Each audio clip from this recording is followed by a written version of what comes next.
Si tu veux un dos en V, écoute cette vidéo-là jusqu'à la fin.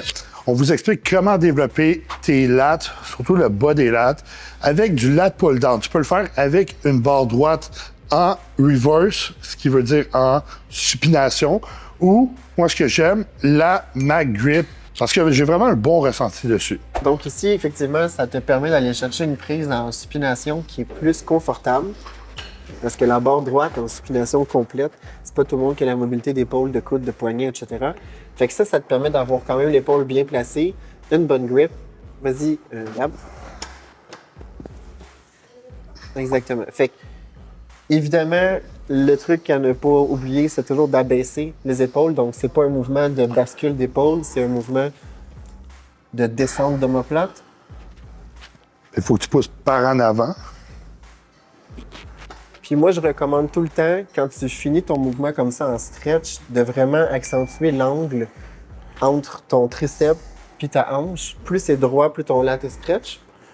Puis quand tu reviens, ben c'est le contraire, tu veux raccourcir cet angle-là au maximum. Puis avoir une belle extension au niveau du haut du dos, ça permet d'éviter la bascule des omoplates.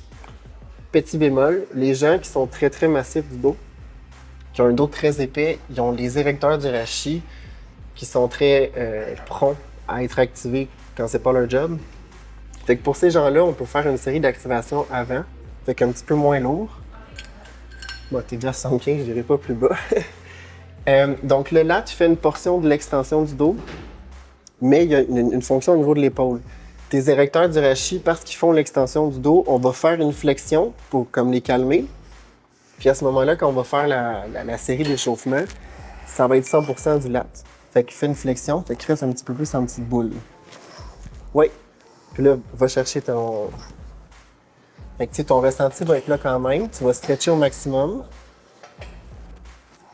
Mais ça ici, c'est pas mal plus relax parce qu'on force pas l'extension au niveau du dos. Fait que ton premier set warm-up comme ça, après ça, tu y vas all-in comme on l'a montré. Alors, si tu aimes ce genre de vidéo-là, je t'invite à liker et t'abonner à ma page.